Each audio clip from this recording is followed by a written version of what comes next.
ఇంకా నెక్స్ట్ మళ్ళీ నాకు ఇట్లా అనిపిస్తుంది, చూద్దాము. ఎందుకంటే రెండో అమ్మాయి, అంటే మూడో పాప. బాబు సెకండ్ చనిపోయాడు. థర్డ్, ఫోర్త్ పాప. ఇంకా అప్పుడు ఏమైందంటే నేను ఒక్క పొద్దు ఉండాలని చెప్పేసి ఎట్లయినా సరే నాకు ఎక్కువ కనిపిస్తున్నారు వాళ్ళు.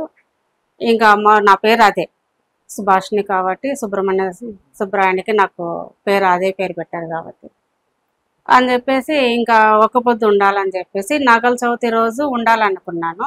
ఆ రోజుకి నాకు లేడీస్ ప్రాబ్లం 5 days అనమాట, ఉండకూడదు.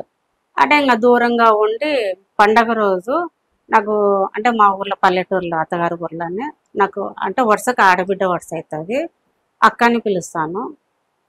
సరే సుభాష్ని, అయినా నీదైతే ఏం లేదు, దూరంగా వచ్చి దండం పెట్టుకో, వారాల్లో ఒక్క పొద్దు ఉంటా అని చెప్పేసి దూరంగా ఉండి ఏమీ దగ్గరికి రావాల్సిన అవసరం లేదు, దూరంగా ఉండి దండం పెట్టుకో అని చెప్పింది. సరే అని వెళ్ళాను. వెళ్ళి దండం పెట్టుకున్నా, ఈ వారాల్లో ఎప్పుడైనా సరే నీకు ఒక్క పొద్దు చెల్లించుకుంటాను తండ్రి, నాకు ఇట్లా ఏం కాకుండా చూడు అని దండం పెట్టుకున్న తర్వాత ఇంకా వారాలలో లాస్ట్ వారంలో నేను మర్చిపోయాను. నేను యాక్చువల్ అయితే మర్చిపోయాను. నేను ముక్కొని వచ్చా కానీ ఒక్క పొద్దు ఉంటాను చెప్పి వచ్చా కానీ ఇంకా 3 రోజులే ఉంది లాస్ట్ వారానికి. 3 రోజులు ఉంది, మర్చిపోయాను. మర్చిపోయిన తర్వాత సడన్గా గుర్తుకు వచ్చింది. గుర్తుకు రాగానే ఇంకా అప్పటికప్పుడు పోయి చీర తెచ్చుకొని కావాల్సిన వస్తువులు తెచ్చుకొని మా అమ్మని పిలిపించుకొని ఒక్క పొద్దు ఉండాలి కదా అని చెప్పేసి, పెద్దవాళ్ళు కదా ఉండాలని. అత్త వాళ్ళకి లేదు, నువ్వు మా అత్త ఉండి మనకు లేదు కదా, ఎట్లా ఉండకూడదు, అట్లా ఉండద్దు అనింది.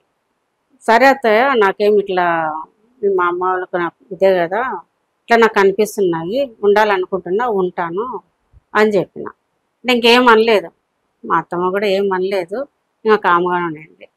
ఇంకా మళ్ళీ తర్వాత పాప అడిగిపోయి దండం పెట్టుకున్న తర్వాత, ఏ బిడ్డనా కానీ తండ్రి, బిడ్డను పోగొట్టినావు, మళ్ళీ నాకు ఆడపిల్ల కానీ మగపిల్లడు కానీ నిండు నెలలతో, అప్పుడు 6 నెలలు 7 నెలల్లోనే డెలివరీ చనిపోయినాడు బాబు, 7వ నెల పడక ముందే. అట్లా ఏ కాకోకుండా ఎన్ని ఆటంకాలు వచ్చినా నాకు బిడ్డను దక్కాల కావాలా అని దండం పెట్టుకొని వచ్చిన. నీ బిడ్డనే నాకు ప్రసాదించన్నా, నాకు బిడ్డని ఇవ్వని నేను అనలేదు. ఆయన నోట నాకు ఎందుకు అనిపించాడు నాకు తెలియదు, నీ బిడ్డను నాకు ప్రసాదించన్నా. అంటే నేను ఇది చెప్పకూడదు, మీరు అందరూ వింత అనుకోవచ్చు, కానీ ఇప్పటి వరకు నేను ఎవరికి నేను చెప్పలేదు.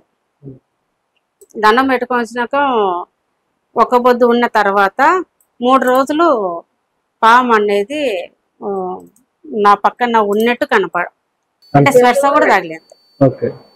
మనం పడుకొని నిద్రపోతాం కదా, పిల్లలు పక్కన, పెద్ద అమ్మాయి పక్కన ఉన్నా కూడా పక్కన సర్పం ఉన్నట్టు అనిపించింది. 3 రోజులు వరుసగా 3 రోజులు కనపడింది. మన తర్వాత ఏం లేదు. ఇంకా పాప కడుపున పడిన తర్వాత 3వ నెల పడిన తర్వాత నాకు డాక్టర్ ఉండి ప్రాబ్లం ఉంది, స్టిచ్చింగ్ వేయాలనింది.